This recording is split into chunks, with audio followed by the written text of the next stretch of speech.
morning to everyone of Cyber Week. Everything's under attack.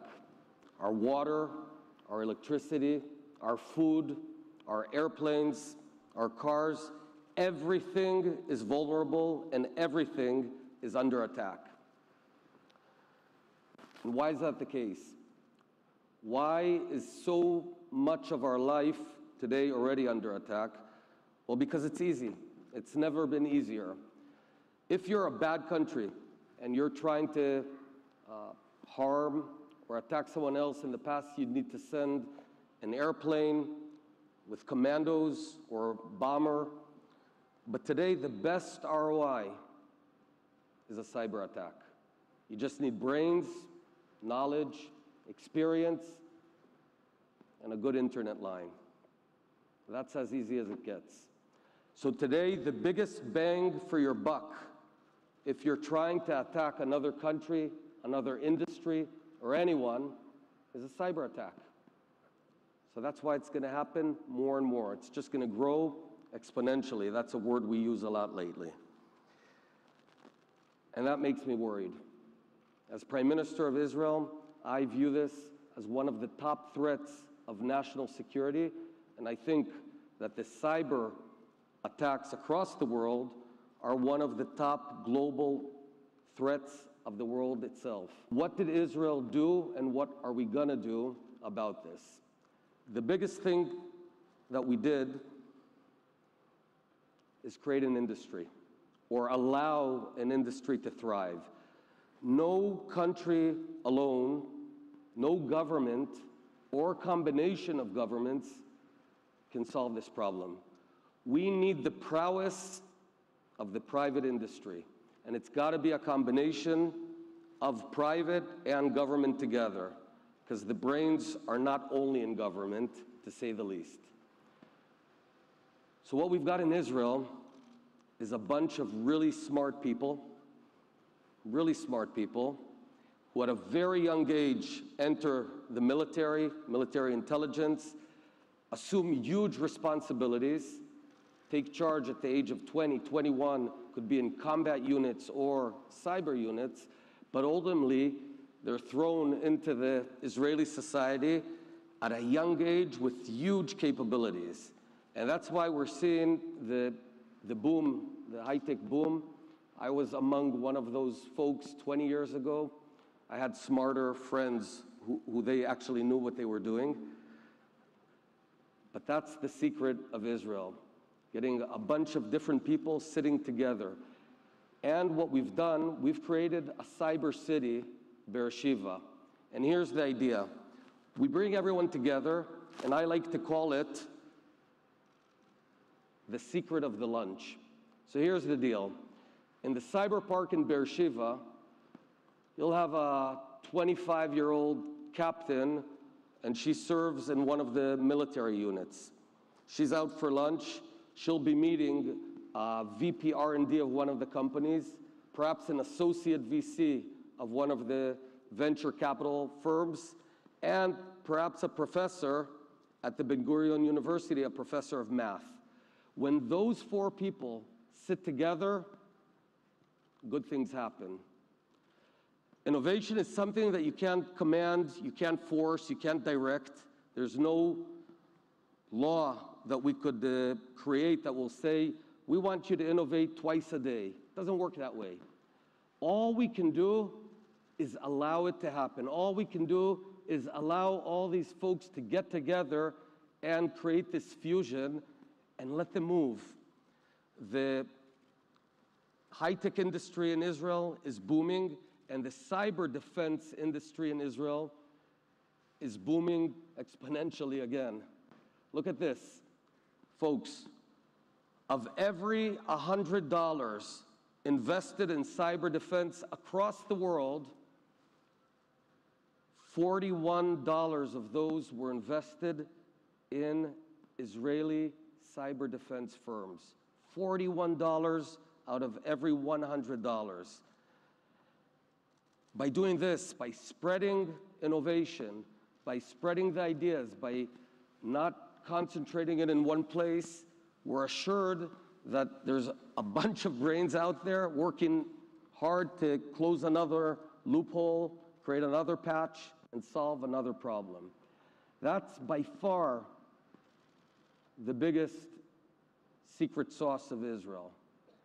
But the second thing is we as a government, we as a nation have to defend ourselves.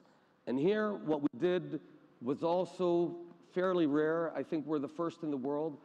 We created one national cyber agency, a one-stop shop whose responsibility is to defend all critical infrastructure in Israel, electricity, water facilities, etc. But also the same cyber agency that you just saw, Yigal Una, who runs it, that same agency is also responsible for the private sector. Now, that's not to say that we're in charge of every company's security software, etc. Everyone has to take responsibility. But they have a phone to call. They have someone they can call up, ask, investigate, share information, and that's grown into more than just phone calls. It's grown into a network because when one of those bad countries out there is attacking one of our companies, we want everyone else to know, right? Imagine you're on a bus, a very crowded bus, and there's a pickpocket who just trying to steal your wallet. Well, there's one option. You can be silent, and then that same pickpocket will go on to the next guy and try and pickpocket him and the next guy.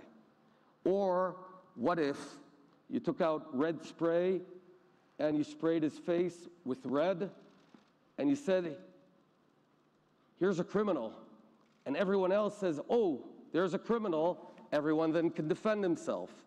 So that's what we've done. We're together, not alone. And the cyber agency, the National Cyber Agency, is that spray and that megaphone that tells everyone, here's the bad guy. This agency also works on an ongoing basis with all our defense agencies, the Mossad, the Shin Bet, Unit 8200. They actually work together. That's a big challenge, but it's working. They sit together, they think together, they network together, and they connect. And now the big news is we're going global. The same national network, which is working so well at the Israeli national level, we're opening up, announcing the CyberNet, Global CyberNet Shield, where we're using the very same principles of connectivity. Because the main thing is, if you try and fight alone, you're going to lose. If you fight together, you're going to win. I want to explain this point. Let's say Iran, just an example, is attacking a water facility in Belgium at 10:35 p.m. Well, that water facility is seeing thousands of signals every minute, and this malicious signal is just one among others, right? It's going to be very difficult to detect that this signal is a bad guy signal if you're alone. But usually the bad guys and the bad nations work on multiple attacks, right? You want a big ROI on your money if you're a bad guy. So let's say they're attacking a Chile water facility a minute later, and an Indian water facility 3 minutes later. If they all share information on the modus operandi, how are they doing it? Where is it coming from? Immediately, you can differentiate between the good signals, which are noise, and the bad guys. And that's the idea of the network. That's the idea. And then, in real time, you can alert, you can investigate together with joint resources, you can quickly develop the vaccine, and within minutes, disperse that very vaccine to all the countries who are part of this network. And that's why we feel here in Israel that we have to work together. United we stand, divided we fall.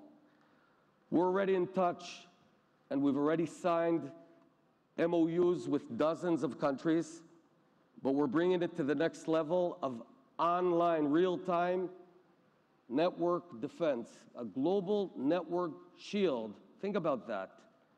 You don't want to be that pickpocket when everyone is ganging up on you, right? We're reversing it. Instead of every company, every country being alone, what do? How do we know who are the bad guys? What do we do? How do we solve it? We're all together ganging up on them. And today, we invite all like-minded, good countries across the world, good nations, to join forces in the global cyber defense shield. Just call up Yigal Una and join today. Thank you very much. I also want to thank Itzik Ben Israel and the university and everyone who's been a part of this great initiative. Thank you. Toda rabah.